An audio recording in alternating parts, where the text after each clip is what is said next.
I'm glad that I got in the rap game when I did, man, because, you know what I mean, this is like really feeding my family right now. So, you know, during the process of making the record, you know, that day, I was mad at Young Jeezy. If I didn't make that mistake then, I'd probably make it again right now. Hey, it's Elliott Wilson for Rap Radar, and this is The Truth, baby. Still out in these California streets, and today I'm gonna connect with an MC from Gary, Indiana. You know he's one of hip-hop's strongest independent forces. I'm talking about Freddie Gibbs. Freddie's built an amazing catalog of releases, and his latest album with producer Madlib, called Pinata, is no exception. I'm gonna talk to Freddie about the project, his differences with former mentor Young Jeezy, and why Los Angeles has become his adopted home. Walk with me, man, it's The Truth.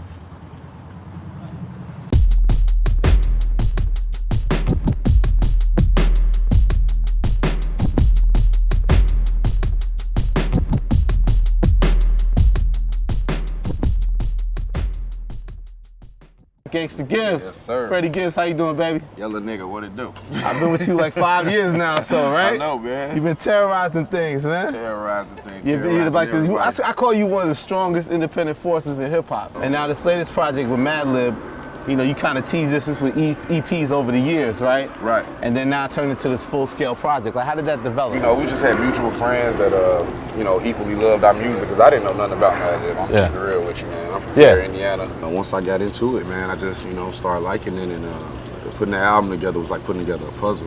Yeah, because you a gangster rapper. He ain't never really worked with a gangster rapper, so it's like two different worlds coming together, right? Right, definitely. And doing this project, man, helped me definitely become a better rapper, I would say. Because his beats are difficult to rhyme to, right? People saying, right? Like, how would you describe his production style? Like, a lot of weird things, man. It ain't your like run-of-the-mill soul samples. You know, he might sample an Indian record or an African record or something. Brazilian jazz or something crazy like that. Once you blend it all together and, you know what I mean, we turn it into, you know, a piece of music that I can rap over, man. I just, you know, everything I try to destroy it. When you talk about, like, you know, top 5 guys that, you know, flat out, you know, rap the best, I think you definitely got to put me in that conversation. If you don't, I mean, name the other 5 dudes. How do you feel like this Madlib project fits into your catalog? What do you think it represents in your catalog, and what do you think it represents in the overall landscape of hip-hop right now? I think right now, man, like I said, man, I don't think it's anything else like it. And I think this might go over some people's heads. It might take them a minute, but I think because it's so street and it's so gangster, I think people will catch on to it.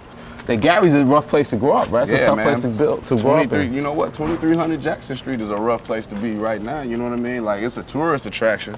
But, you know what I mean, for the most part, man, Gary's a rough place to be. You know, the dope game ain't even what it was. Niggas is going, like, bank cards and dumb shit like that. I'm seeing young niggas doing white collar crime now, and I'm like, young nigga, I ain't got nothing to do with that. You know what I'm saying? So I'm glad. Credit card scams. Yeah, man. That's why I thank God for the rap game. I'm glad that I got in the rap game when I did, man, because, you know what I mean, this is like really feeding my family right now. I don't have to do all that same bullshit, man. I ain't gotta, you know, dibble and dabble in that, man. Yeah. So, you know, this really saved my life, man. So you know, I don't take none of this for granted. That's why I go so hard in that booth and go so hard on every project. When your situation growing to Gary, it seemed like Interscope discovered you at a certain point, but you hadn't been rapping for long. So how did that really come together that they got to understand about your talent and then making a big culture shock to come to LA? I was just making tapes in my homeboy Finger Roll studio. And, you know, I didn't really know what direction it was going to go in. I was just, you know, seeing other guys in my area do it and fuck up. And I know I ain't want to fuck up like them.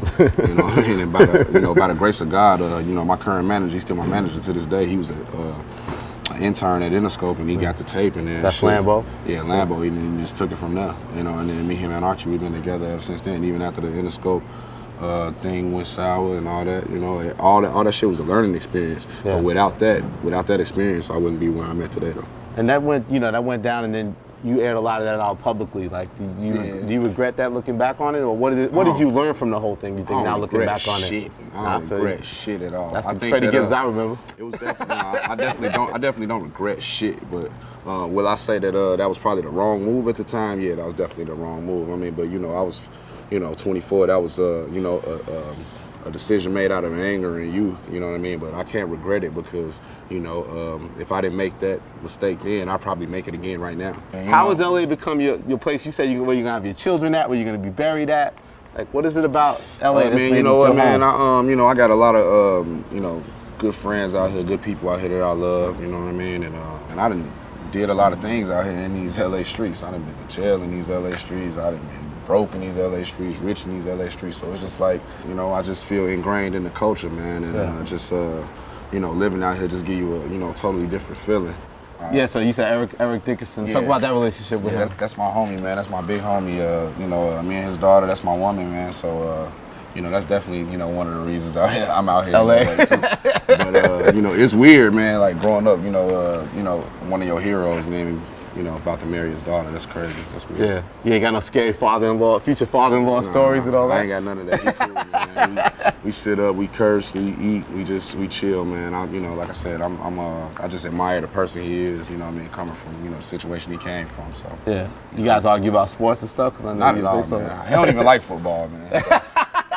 I was with him and Marshall Faulk like a couple months ago, and I was chilling with Marshall Faulk. He walked up behind me. He was like, "Man, you can only have one hero, man." So it's like, you know, he a cocky old dude, man. So I definitely, you know, I'm probably gonna be the same way when I get his age.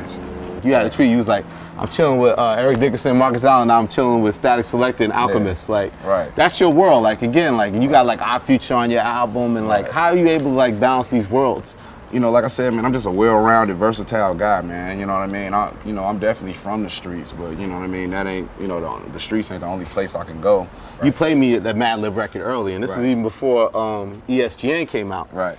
And I was like, wow, like it surprised me because you would think that with the conflict that if you were gonna address it, you would address it on ESGN. Right. Why did you decide to still put the record out? Because the record was dope. Yeah. So, you know, during the process of making the record, you know, that day, I was mad at Young Jeezy, you know what I mean? And that day, I took that anger and aggression out in the booth.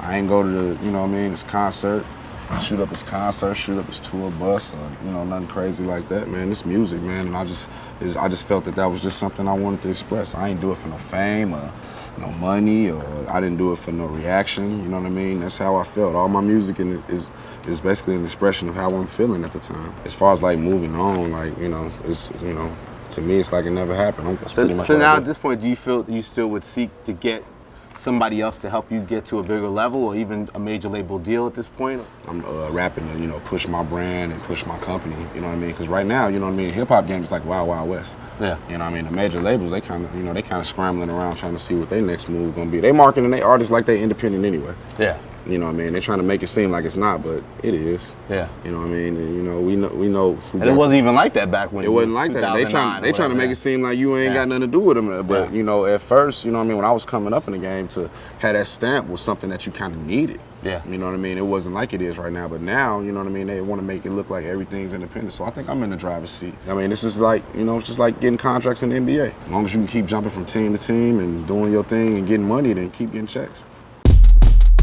You got legends on this album, man. Definitely. Raekwon and Scarface. Oh, yeah. So both of those guys are my homeboys, so it was just a phone call. Wasn't nothing. I had to call no label or no manager or nothing like that. They gave you the family rate. Right, yeah, it was all love, man. They showed me love, man. Them guys always showed me love. Raekwon took me out on the road before, you know, Face, you know, matter of fact, Face was just in Gary with me, you know what I mean? So like I said, man, we like family, you know, aside from all the, you know, rap shit, you know, fuck all that. Oh, so you guys really kick it, really? Yeah, that's my friend, so that's a big homie, so. That's cool. I wanted to read some statements, some of my favorite key lines off the album, and I wanted you to kind of elaborate on it or tell me kind of what inspired that line. Pants gonna be sagging till I'm 40. Right. I'm thugging. Yeah, I mean, you know what I mean? That's just a statement saying, man, like, you know, I'm gonna be what I am forever, even when I'm past 40, man. I'm gonna be, the street gonna be a part of me, you know what I mean? I got plenty fans, but I ain't shit without my haters. I'm not, man. I need them to keep working. If I ain't had the guys waking up every day, getting on the blogs, on Instagram, saying Freddie Gibbs ain't shit, man, and I wouldn't. Who's saying that, man? Ain't nobody a lot of people say that all the time. They don't say it to me, hell no, not in person. You definitely stay behind your motherfucking computer and say that shit. There's a lot of tough social media people, but you know, it's all love, man. You know, like I said, there got to be some kind of adversity, you know, it got to be some kind of odds to go up against, and you know, that fueled me to keep going, you know, keep doing what I'm doing, you know. What advice would you give to other rappers in terms of like getting better? You know, just being a well-rounded guy, having a wide range of things to talk about, not just talking about, you know, your shoes or your car or your bitch or something like that, you know what I mean? I got a, you know, whole wide range of life experiences that I can talk of, you know, it just, most of that shit come from the streets, you know what I mean? Yeah. So that's what you're hearing right now. Maybe when I get up there with, you know, Jay-Z and all them OG dudes, I could talk about different things, you know what I mean? You could look at his career and see, like, he can go from talking about crack to, talking about eating lunch with the, I don't know, Prince of Wales or some shit like that. Like, you know what I mean? And that's crazy for, you know, to, you know, hear some of the things that he does as a black man in rap, you know, and that's inspiring. So, Well, you continue to inspire, Gibbs. I appreciate you taking the time, baby. I appreciate y'all having me here, man. I want to thank Freddie Gibbs for taking the time. What do you guys think of that Pinata album? Are you going to continue to support Freddie's independent ventures? What do you think of the gangster rap scene in 2014? Subscribe to youtube.com, Jay-Z's Life and Times. Hit us up on Twitter @Life and Times. Hit me up @Elliott Wilson and leave your comments. It's Elliott Wilson from Rap Radar, and that's the truth.